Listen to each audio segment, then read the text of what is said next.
अस्सलाम वालेकुम।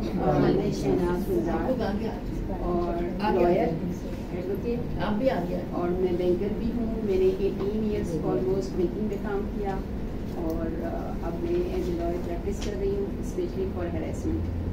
तो आज हमारा जो टॉपिक है वो हैरेसमेंट एट वर्क प्लेस है।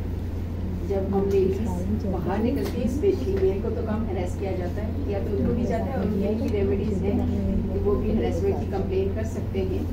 लेकिन स्पेशली जो फीमेल होती हैं, जब वो घर से बाहर निकलती हैं अपने काम के सिलसिले में, तो उनको बहुत अच्छे लोग भी मिलते हैं जो उनको गाइड करते हैं, ग्रूम करते हैं, आगे लेके जाते हैं। लेकिन समटाइम ऐसे भी लोग होते हैं जो आपसे जेलस होते हैं, जो आपको इरिटेट करते हैं, आपके कॉम्पिटिटर्स भी होते हैं और वो चाहते हैं कि आप उनसे आगे ना रहें। कभी कभी ऐसा भी होता है कि कुछ लोग क्रिमिनल माइंड के भी होते हैं। बहुत सारी ऑर्गेनाइजेशन ऐसी भी होती हैं या एक आध पर्सन तो ऐसा ज़रूर होता है जिनको फीमेल स्टाफ के साथ में कुछ ना कुछ चिड़ होती है या उनकी पास एक्सपीरियंस में कुछ ऐसा हुआ वो होता है जिसकी वजह से वो फीमेल को जो है हरेस करना उनको बहुत अच्छा लगता है। तो हैरेसमेंट एक्ट 2010 जो है वो इसलिए बनाया गया है कि वो लेडीज़ जो घर से बाहर निकल रही हैं, काम कर रही हैं, काम करना चाहती हैं अपने प्रोफेशन में, तो उन्होंने चूज़ किया हुआ है, उसमें वो आगे बढ़ना चाहती हैं और आगे बढ़ना चाहिए। दुनिया की कोई भी नेशन ऐसे काम नहीं कर सकती कि सिर्फ मेल काम करें और फीमेल सारी घर बैठ जाए। जब मेल और फीमेल दोनों मिल के काम करेंगे तो दुनिया की कोई भी कंट्री जो है वो आगे बढ़ेगी। और आप एक छोटे से घर को देख लें जहाँ पे 2-3 लोग मिलके काम कर रहे होते हैं, वहाँ पे आसाइशें ज़्यादा होती हैं। जहाँ एक पर्सन पे बोझ होता है वहाँ पे बहुत सारी चीज़ें जो हैं उनकी कमी हो जाती है, वो बर्डन ज़्यादा हो जाता है। तो अगर मेल और फीमेल मिल के काम करेंगे तो हमारा घर भी बहुत बेहतर होगा, हमारा मुल्क भी बहुत बेहतर होगा।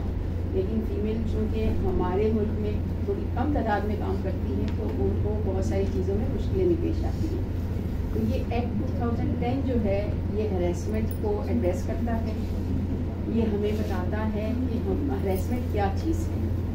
यानी आप मोस्टली हम लोग यही समझते हैं। मैंने भी जब तक मैं हैरेस नहीं हुई थी तो मुझे हैरेसमेंट की ये वाली मीनिंग इतनी ज़्यादा नहीं पता थी कि इतनी छोटी छोटी चीज़ें भी जो हैं वो हैरेसमेंट में आती हैं। और जब मुझे मेरी ऑर्गेनाइजेशन में मेरे बॉस थे जो इस्लामाबाद में बैठते थे और मैं कराची में थी, तो उन्होंने मुझे कुछ ऐसी चीज़ें की जो हैरेसमेंट में आती थी और मैंने इस लॉ को जो है बहुत अच्छे से पढ़ा, समझा, इस पे काम किया और फिर मैंने वो तमाम इंफॉर्मेशन जो है वो गैदर की और फिर मैं उनके खिलाफ कोर्ट में गई। इस फॉस्पा का फोरम है जहाँ पे ये कंप्लेन करनी होती है। तो छोटी छोटी जो चीज़ें हैं ना वो भी हैरेसमेंट में आती हैं। फर्ज कीजिए कि आप 10 लोगों का स्टाफ है, वहाँ आप देखते हैं कि 2-3 फीमेल हैं, बाकी मेल। जो 2-3 फीमेल हैं उन्हें दबा के रखा जा रहा है। वो कहती हैं कि जी आज हमने ऑफ करना है, उन्हें कोई ऑफ नहीं करने देता, उन पे कमेंट्स पास किए जाते हैं, उनको प्रमोशन के टाइम पे तंग किया जाता है। तो ये सारी छोटी छोटी चीज़ें जो है ना ये हैरेसमेंट में आती है, डिस्क्रिमिनेशन में आती है। हमारे कॉन्स्टिट्यूशन का आर्टिकल 25 जो है वो इस बात की गारंटी करता है मेल और female both have equal rights. जो राइट्स एक मेल की है सोसाइटी में या किसी भी ऑर्गेनाइजेशन में, सेम राइट्स जो हैं वो फीमेल को भी हासिल हैं। प्रमोशन के चांसेस मेल को हासिल हैं किसी ऑर्गेनाइजेशन में, उतने ही चांसेस जो हैं वो फीमेल को भी हासिल हैं। तो कोई उसके राइट्स को ख़त्म नहीं कर सकता।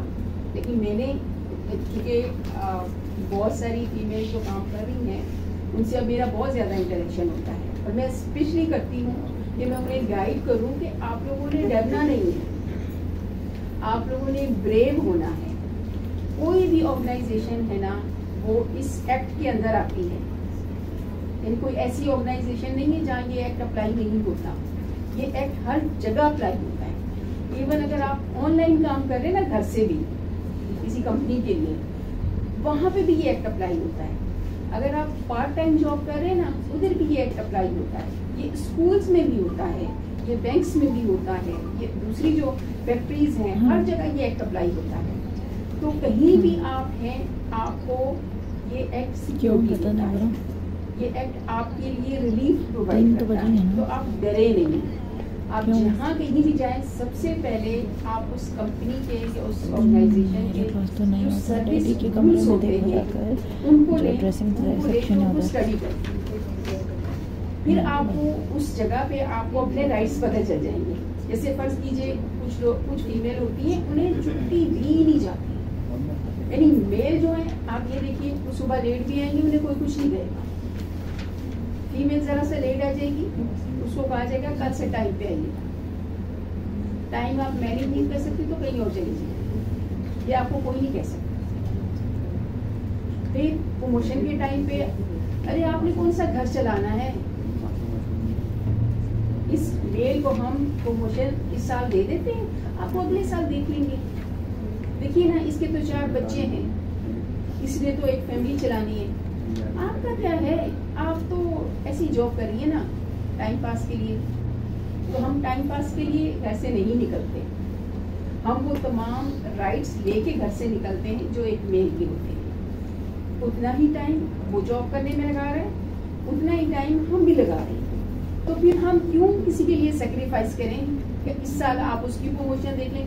आपको क्या अगले साल पता है कि आपका बॉस वही होना है? आपको क्या अगले साल पता है कि कोई और ऐसी इमरजेंसी नहीं होनी जिसकी वजह से आपकी प्रमोशन रुकेगी? तो आप अगले साल के लिए क्यों सोचिए? एक ऑर्गेनाइजेशन अगर 2 लोगों को प्रमोट कर देती है तो उसका कोई इतना बड़ा लॉस नहीं है। या फिर आप बार्गेनिंग कर लें कि ठीक है आप उसको प्रमोशन दे देते, मुझे इंक्रीमेंट दे दें ज्यादा। छोड़े नहीं, अपने राइट्स को नहीं छोड़े। तो जहां आप सर्विस रूल्स उस कंपनी के रेगुलेशन पढ़ लेंगे तो आपको अपने राइट्स तो भी पता चल जाएंगे। उसके बाद आप लोग खुद भी और आप लोग जिन जिन लोगों से भी मिले उनको जो हैरेसमेंट एक्ट है इसके बारे में बताएं। ये छोटी छोटी चीजों के लिए भी जो है ना रिलीफ देता है। फर्ज कीजिए आप जा रही हैं, आप पे कमेंट्स पास कर रहे हैं, वो देखो परी जा रही है, किसी को कैसे राइट हुआ कि वो ये वर्ड यूज करे? जो बहुत दफा ऐसा होता है लोग अजीब से कमेंट्स पास करते हैं, वो देखो वो मोटी भैंस जा रही है। तो किसी को राइट ना आइन देता है ना कोई और लॉ देता है कि वो हमारे बारे में बुरे कमेंट्स पास करे या हमें किसी ऐसी पोजीशन पे हमें ला के खड़ा कर दे जहां हम ये सोचें यार हम ये ऑर्गेनाइजेशन छोड़ देते हैं। मोस्टली फीमेल क्या करती है, किसी ने तंग किया, सुपरवाइजर ने तंग किया, किसी कोलीग ने तंग किया, थोड़ी ब्लैकमेलिंग की, कुछ भी किया, डांटा डपटा, तो हम क्या सोचते हैं, स्विच कर लेते हैं। क्या स्विच करना एक रिलीफ है? क्या आपके पास इस बात की गारंटी है कि आप दूसरी जगह जाएंगे तो वहां ये सारी चीजें आपको फेस नहीं करनी पड़ेंगी? हो सकता है इससे भी बुरे हालात आपको वहीं पे फेस करना पड़े। डरिए नहीं, अपने राइट्स को पहले समझिए, पढ़िए, देखिए, सोचिए और उसके बाद खड़े हो जाइए, अपने राइट्स के लिए लड़िए। मैं अगर आपको अपना केस बताऊं ना तो मेरे पूरे 8 मंथ्स उस्मान साहब मेरे बॉस थे और जब तक ये थे मैं बिल्कुल मुझे ऐसा लगता था इन्होंने मुझे बहुत सपोर्ट किया, बहुत सपोर्ट किया। सब लोग कंफर्टेबल होते हैं। तो जब ये चले गए ना तो जो मेरे दूसरे बॉस जो इस्लामाबाद वाले थे वो आए तो उन्होंने देखा मेरे साथ क्या कुछ किया। अब आपको हैरेसमेंट का समझ आएगा कि हैरेसमेंट कहाँ थोड़ा हाँ वो मैं आपको पूरी एग्जांपल देती हूँ ना। देखिए मेरे लिए ना छुट्टी करना पॉसिबल ही नहीं, मैं किसी सूरत ऑफ नहीं कर सकती थी चाहे कुछ भी हो जाए। और इस्लामाबाद की टीम करे तो करे, कोई मसला नहीं। बाकी देखें मेरे साथ मेरी कराची में दूसरे कोलीग थे, उनको जब हमारा सेशन हो रहा था, वो सेशन क्या था, इतना इम्पोर्टेंट सेशन था, हमने फैसल गनी साहब को जो लॉयर हैं उनको हमने अपने बैंक में इंक्वायरी जो कंडक्ट करते हैं ना हैरेसमेंट की, ये सेशन था और ये बहुत इम्पोर्टेंट सेशन था। ये पूरे तीनों अकेडमीज में होना था पैन पाकिस्तान। तो जब कराची में होना था तो मेरे जो सीनियर कोलीग थे उनको दुबई घूमने के लिए 1 महीने की छुट्टी दे दी गई, दुबई घूमने के लिए। और मैं तो उनसे जूनियर थी, मुझे कहा गया कि आपने हर हाल में ये सेशन कंडक्ट करना और अकेले करना।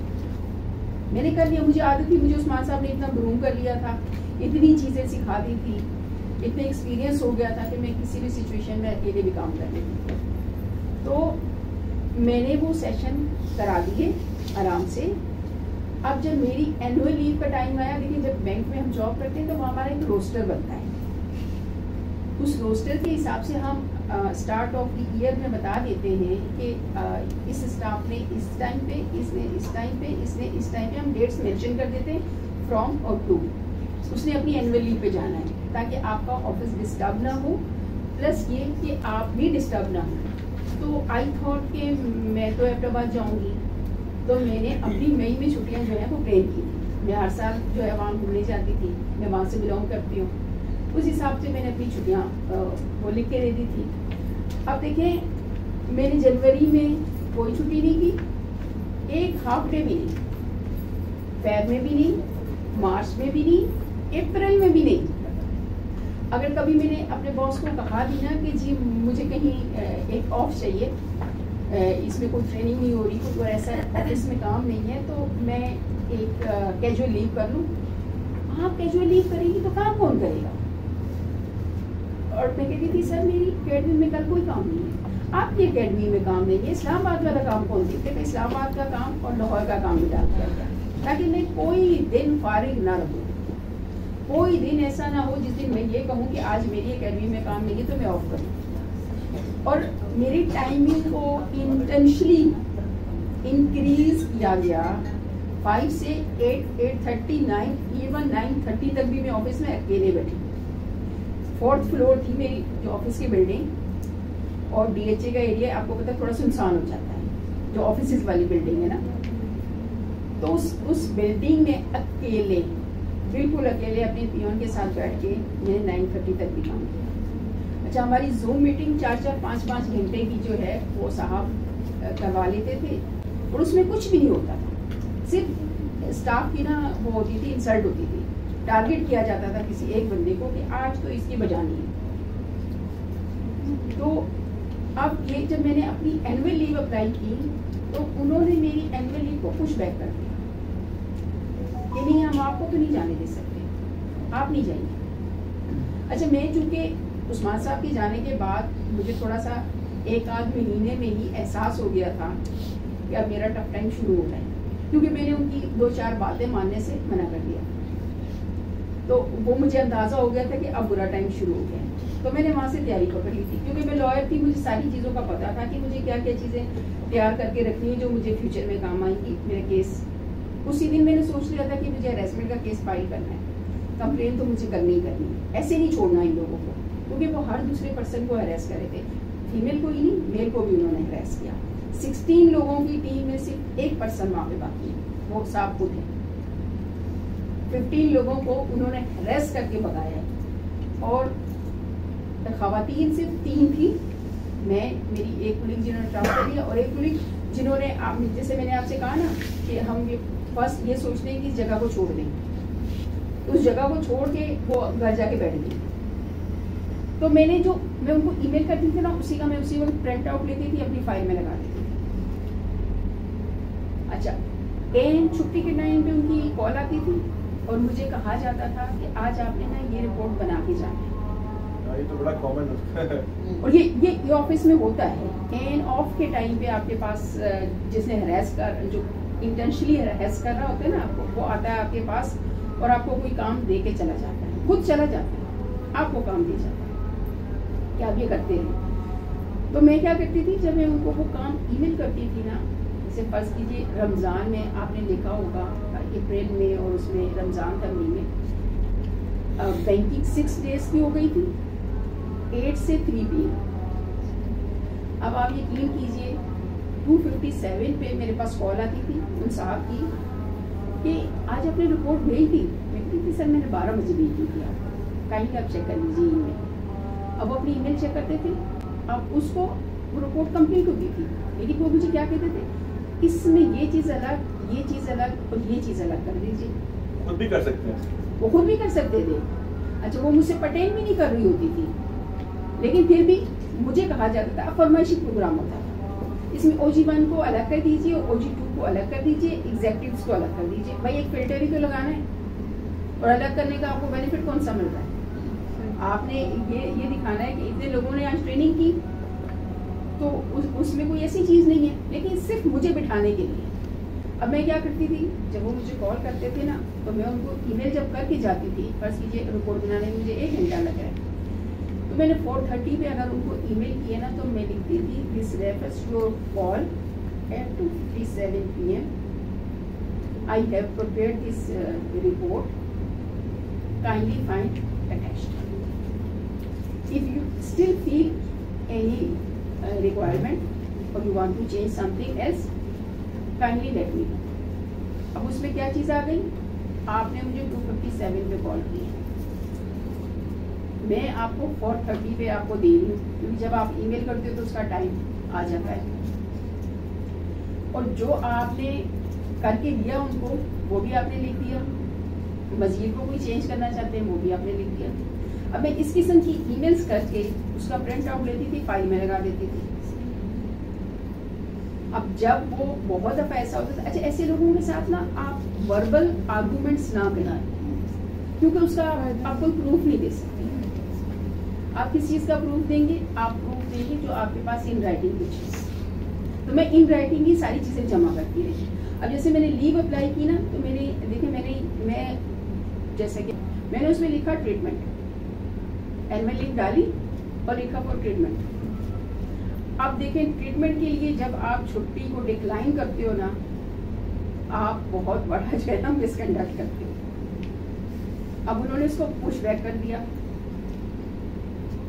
अब वो उनके खिलाफ एक बहुत बड़ा सबूत बन गया कि आपने तो मेडिकल लीव पे भी नहीं जाने दिया, यानी एक पर्सन बीमार है उसको भी आप नहीं जाने दे रहे हो। कभी काम किया तो होता। हाँ, 15 लोग जो हैं आपके पास हैं, एक को आप मेडिकल लीव पे भी नहीं जाने दे रहे हो। तो इस किस्म की अच्छा जो वो मुझसे आर्गूमेंट्स भी करते थे ना, तो मैं क्या करती थी, जैसे उन्होंने मुझे कॉल करके कुछ सुनाया, मैं उनको ना कॉल मैं कहती थी सर आपने सब कुछ कह दिया, वो कहती थी जी मैंने कह दिया। मैं कहती थी ओके सर खुदा हाफिज। अच्छा अब मैं जो उन्होंने मुझे कहा होता था ना उसको मैं लिखती थी, लिखी कि सर आपने ये कहा ये कहा ये कहा ये कहा ये कहा। इससे मुझे मेंटल हैरेस वो हुआ, टॉर्चर हुआ। मैं आपसे रिक्वेस्ट करती हूँ कि काइंडली मुझसे बात करते हुए आप इन चीज़ों को अवॉइड करें। ये मेरी प्रोडक्टिविटी को कम कर रही है, ये मुझे हैरेस कर रही है। आपके ये वर्ड्स जो है ना ये मुझे हैरेस कर रहे हैं। काइंडली आपने जो कुछ मुझसे कहना होता है वो जरा आप अपने वर्ड को चेंज कर लिया करें, ये चीज़ें मेरी परफॉर्मेंस को ख़राब करेंगी। अब देखिए कितनी अच्छी बात हो गई कि मेरे एंड पे मैं अपनी परफॉर्मेंस बढ़ाना चाह रही हूँ, उसके एंड पे हैरेसमेंट आ गई। अगर यही चीज़ मैं वर्बली कह रही होती तो मैं आज पोस्पा में खड़े होके, जहाँ वो मुझसे डर रहे हैं ना, पहले मुझे कहा 5 लाख ले लो कंप्लेन वापस ले लो, फिर कहा 10 लाख ले लो कंप्लेन वापस ले लो। इतनी वो टेंशन में 2 दफ़ा उनका लीगल का हेड कराची आ चुका है, मुझसे बात भी कर चुका है। तो देखिए अगर मैंने ये सारी चीज़ें टैक्टफुली ना की होती तो आज मैं खड़े होके वहाँ पे ना वो ना कर रही होती, इतने स्ट्रॉन्ग पॉइंट्स के साथ ना होती। तो मैं हर चीज़ के प्रूफ इन राइटिंग में जमा करती रही। और आखिर में फिर मैंने ना जब मैंने ऑर्गेनाइजेशन छोड़ी तो मैंने उन पर केस फाइल कर दिया। अब उस केस के अंदर आप यकीन कीजिए इतने स्ट्रॉन्ग पॉइंट्स हैं जो मैंने लीव का लिख के दिया कि ये शख्स पूरे 15 लोगों को छुट्टियां देता था, मुझे नहीं देता था। अब उसको प्रूफ नहीं कर सकता, मैंने तो कर दिया कि मेरी छुट्टियां पुशबैक की गई। जो मुझे वो देर से बिठाता था, अब वो ये साबित नहीं कर सकता कि 15 स्टाफ लेट बैठता था, एक खातून को ही आपने लेट बिठाया। अब वो परफॉर्मेंस पे बात करता था तो मैं कहती थी कि ये काम जो है ना ये मेरी जेडी में नहीं आता, मेरी जेडी में सिर्फ कराची है।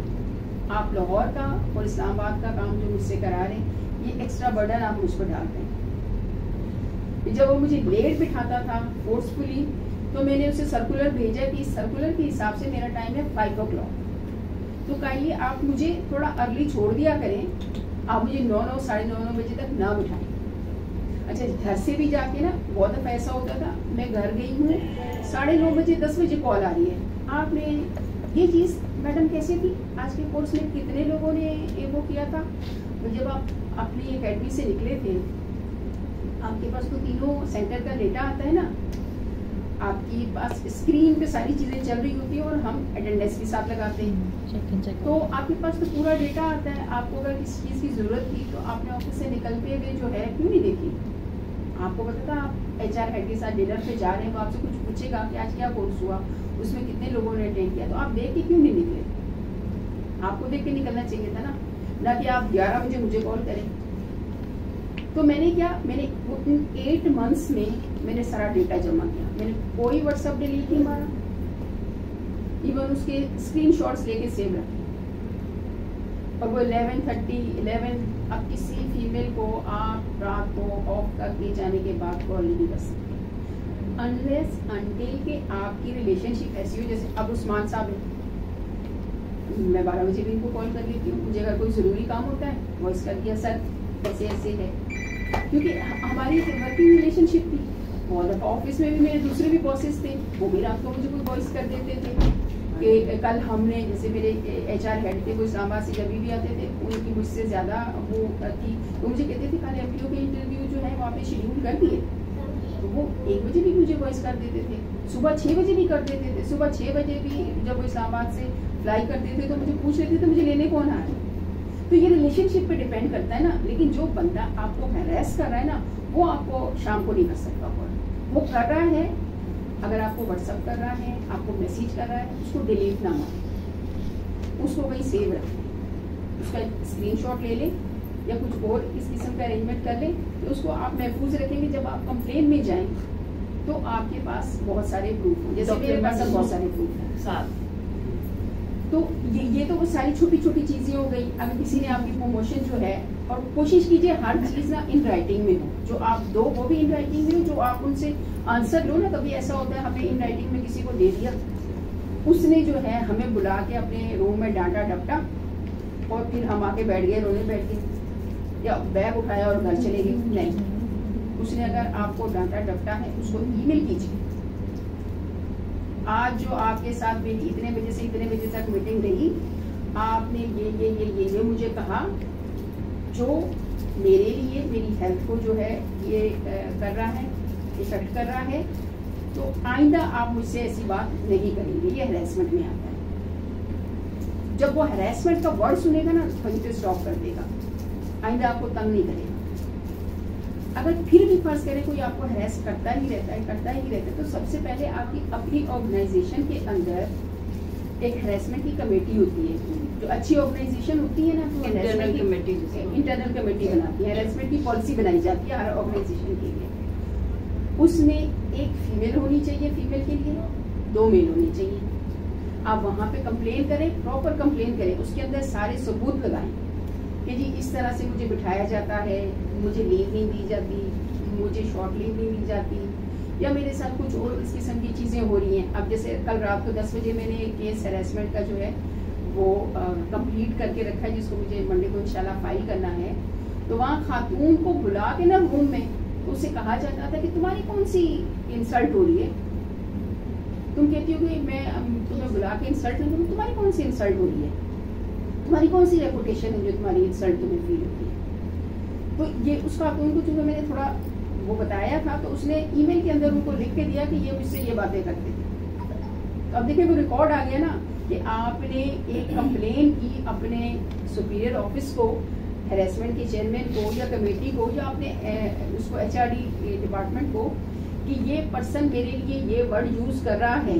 अब उस पर्सन को साबित करना है कि मैंने ये यूज नहीं किया, और वो चीज आप अपने पास भी अपने पास रखी होगी, या आपने किसी के साथ शेयर वो अपने पास रखे। हाँ, जो और वो जो वैसे भी ना, जब आप 2 फीमेल, इवन आप मेल के साथ भी शेयर कर सकते हैं ना।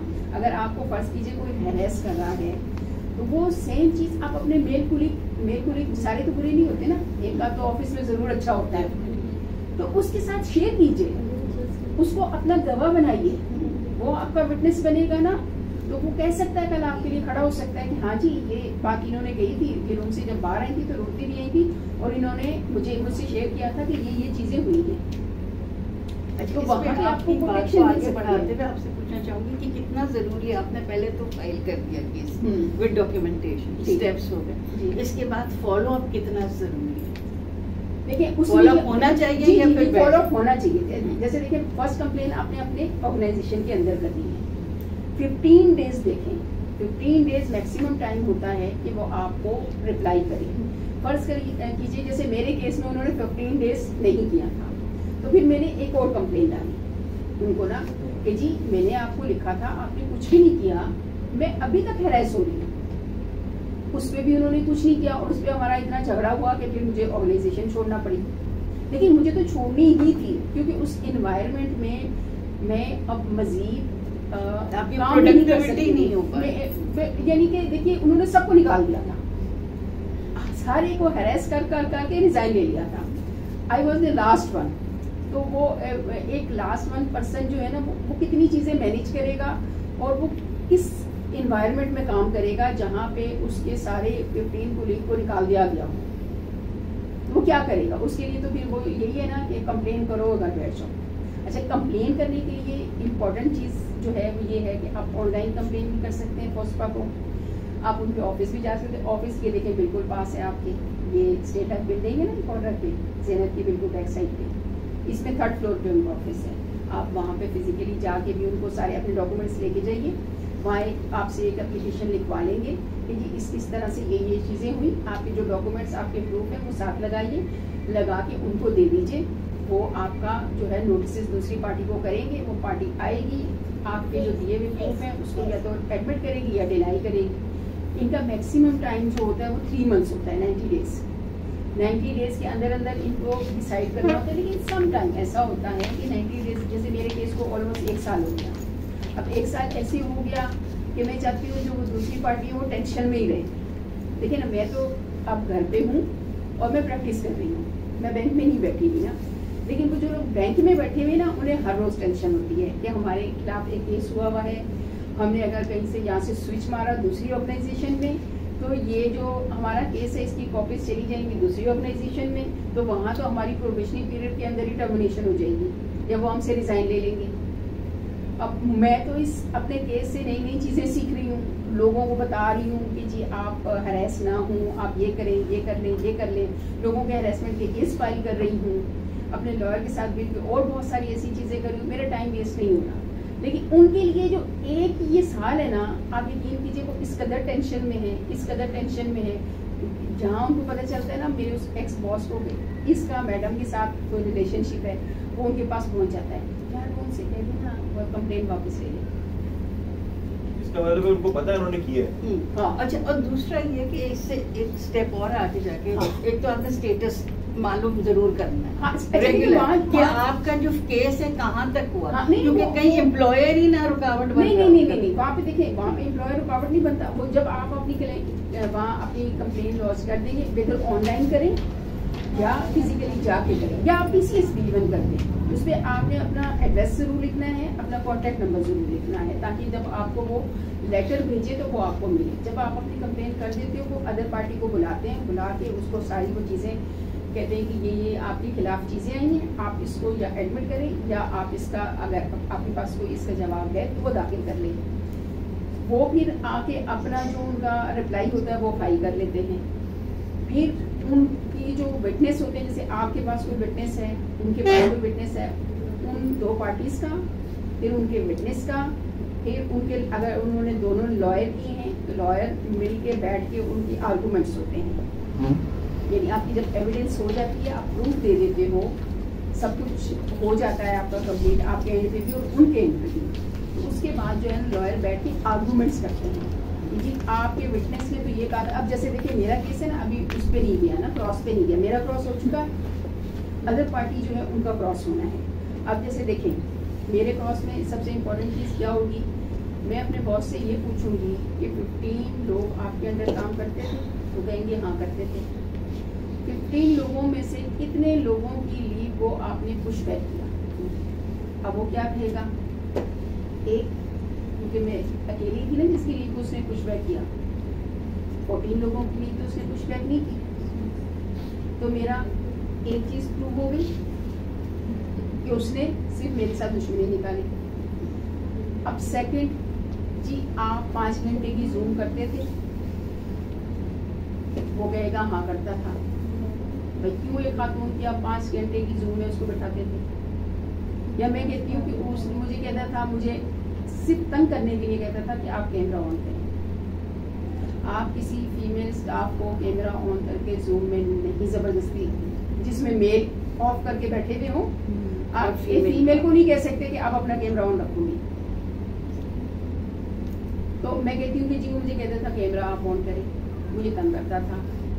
तो वो या तो वो प्रूफ दे कि उसने इतनी लंबी मीटिंग नहीं की, या फिर जो है अगर वो फंस करें, वो कहता है नहीं तो मेरी 15 मिनट की मीटिंग होती थी, भाई आप रिकॉर्डिंग दे दें 15 मिनट की। तो उसके पास तो 15 मिनट की कोई मीटिंग की रिकॉर्डिंग ही नहीं है। तो मेरा दूसरा जो है इशू ये भी हो गया प्रूफ कि जी वो 5-5, 6-6 घंटे की मीटिंग कॉल करता था और मुझे कहता भी था कि कैमरा ऑन करो। अच्छा, उसके बाद जैसे वो मुझे लेट बिठाता था, तो वो मेरी इतनी 14-15 ईमेल हैं, वो सारी की सारी जो है वो उसके साथ लगी हुई हैं। अब वो उसे कहेंगे कि जी आप जो है इतने स्टाफ को आपने लेट बिठाया। जब हम बैंक में जॉब करते हैं ना, तो हमारा इन और आउट टाइम जो होता है वो रिकॉर्ड होता है पंच मशीन से, ठीक है। तो वो अगर जैसे अभी उन्होंने मेरा लीव का रिकॉर्ड दिया ना, तो मुझे तो लग रहा था कि मैंने दिसंबर में कोई लीव की थी ना, लेकिन वो लीव नहीं थी। वो लीव जैसे 25 दिसंबर को हमारा कोर्स हुआ था, तो उसके बदले में उससे पहले मुझे उसकी रिप्लेसमेंट में मैंने लीव की थी।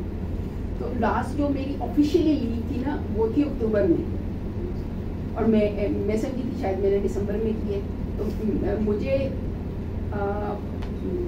जून से लेकर जैन से जून तक उसने कोई लीव नहीं दी थी, एक सिंगल लीव भी नहीं। तो जब उसने रिकॉर्ड भेजा ना अपनी उस एविडेंस के साथ कि जी इनकी अप्रूवल है लीव की, मैंने तो इनकी सारी लीव जो है वो अप्रूव की थी जो इन्होंने अप्लाई की। तो उसमें मेरी जो लास्ट लीव थी वो अक्टूबर की थी, तो ये उसके और अगेंस्ट चला गया।